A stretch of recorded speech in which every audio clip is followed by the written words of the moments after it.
Eto na, mga kaibigan, itapat sa apat. Kahapon ay mainit na pinag-usapan ang report ng isang grupo ng mga researchers, mga nananaliksik na grupo ng mga astronomers ba to? Sa US po, na nabago na raw ang zodiac signs na kinagis na natin na dati 12 lang, ngayon ay 13 na. Bagamat may mga nagsasabing applicable lamang ito sa mga taong isinilang mula November 2009 onwards, marami pa rin ang nag-react at di matanggap ang pagbabago. Ang tanong, ano ang reaksyon nyo sakaling mabago nga ang zodiac sign nyo? Okay. Paano ito makaka-apekto? Boots, ano pa? Ito muna, narito ang mga reaksyon ng ilang celebrities sa balitang magkakaroon ng pagbabago sa mga zodiac signs. Panoorin nyo to. Okay, tingnan nga natin, pakinggan natin. And at the end of the day, I believe in just doing good. Kahapon araw ng Biyernes, mainit na pinag-usapan, pinagtalunan at pinagkaguluhan ang balitang may mga pagbabago sa kinagis na nating astrological o zodiac sign.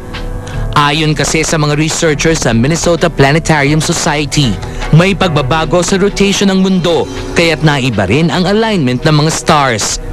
Mula 12, naging 13 ang signs of the zodiac at nadagdag sa listahan ang Ophiuchus. Ano kaya ang reaksyon ng mga stars sa di umano'y pagbabagong ito sa galaw ng mga bituin? Leo po kasi ako eh. And most of what I read about my zodiac sign is true. Pati nga sa phone ko nakaset yung horoscope ko eh. I'm an Aries. Biglang naging Pisces. So medyo nalito nga ako. In fact, hindi ko accepted yon. Ayoko yon. Leo pa rin ako.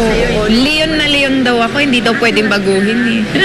I'm sure it's really not a very big thing. Wala naman din mawala kasi kasi kunyari nagbabasa ako ng horoscope ko. Hindi lang naman Sagittarius yung binabasa ko eh.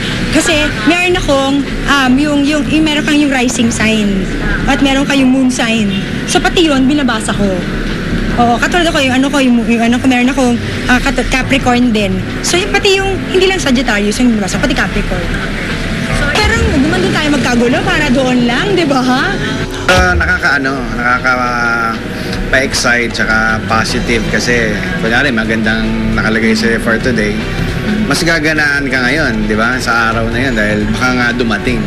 Bagamat may mga celebrities na aminadong nagbabasa ng kanilang horoscope, meron din namang skeptic sa subject na ito. Ako, well, personally, October 3 ako, so Libra dapat. So, I don't think naman na nagbago yung akin. So, I don't think naman, wala, ewan ko.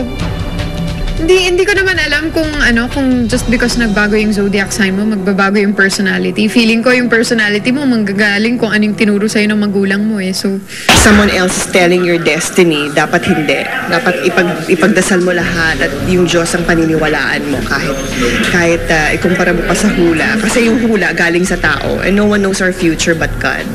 If you have faith in God and if you know who you are, I don't think anyone else can tell you what you should be.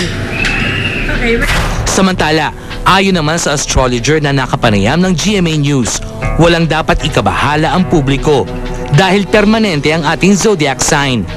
Batay umano ito sa Western astrology kung saan ibinase ang ating astrological sign sa pwesto ng araw nang tayo ay isilang. Sa panahong ito ng Twitter, Facebook at YouTube, dose-dosena pa rin ang mga taong nag-aalok ng prediksyon, vibrations at mga babala. Nasa pagpapasya na lang daw ng isang tao kung kakagat siya o maniniwala. kasi merong manghuhula lang eh. Meron ding mga astrologers that are more scientific-based. Ako kasi, I believe the more scientific-based ones. Fan ako, fan. Wala namang ding mawawala. Masaya lang din. Malay mo, makita ko nga yung true love ko. At the end of everything, ako pa rin ang nasusunod kung ano talagang pagkatao ko. Ang maganda nun, kunwari sa trabaho, sinabi ko, may magandang opportunity na darating. So, ibig sabihin nun, kung meron ngang dumating, pagbutihan mo.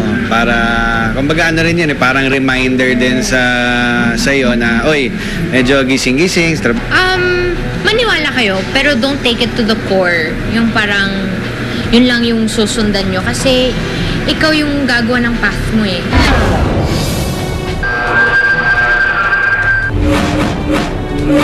Eto na nga. O, eto muna. Ito yung nakakatuwa lang naman. May mapapag-usapan ng buong mundo. Eto ngayon ang ano muna namin, ilalatag namin. Kaming apat, bago mag-react.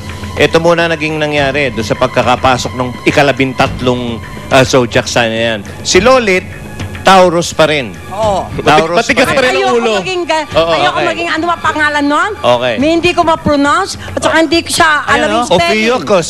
Kaya nga. Malayo ka naman, huwag ka mag-alala. Kaya ayoko mapunta Okay. doon. Oo. Si Ricky Lo, Aris pa rin. Wala pagbabago sa Wala kanya. pagbabago. Okay. Ako, medyo nabago ng konti. Pero natutuwa ako. Dahil Libra ako dati, naging virgin ako, Virgo na ako. O hindi. Joey, ito sinasabi ko sa'yo. Ang Libra kasi sinasabi, flirt. Okay. Ganun ba? Yung Pwede. Virgo, mapagsilbi ka na ngayon. Ano? Mapagsilbi ka na. Ino-trade ka na. Oo. Hindi. Si Aileen mamaya, ikaw magluluto sa Magkasama bahay. na kami ni Aileen, Virgo na din ako. Ito ngayon kaya hinuli namin si Boots dahil si Boots lang ang maswerte na dating Sagittarius. Swerte ba umalas? Hindi ka nga. Siya lang I'm not ang sure. nakakatikim From Scorpio. nung bagong zodiac sign, yung Ophiuchus. Ophiuchus. Okay. Anong Okay. reaction mo sa pagiging isang Ophiuchus? Ito, ako, hindi sa akin ano to. Bantayan nyo ako pag nagsimulang bumula ang bibig ko at mangagat ako dito, Matakot na ibig kayo. sabihin nagbago ko.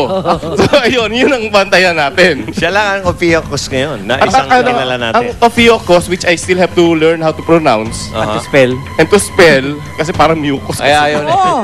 Ah, Tapos ano ba ito ibig lang sabihin naging full niyan? human. Human nga pala yan. Doon sa mga nagtatanong, dahil ang mga zodiac signs po, tao o animal eh. Oo. Kami lang ang makatao. Tao. Ikaw Naku, ba, hindi, ano ka? Animal ka? Oh, Tony. Ayun. Oh. Animal din si Both Ricky. animals ako. Aris.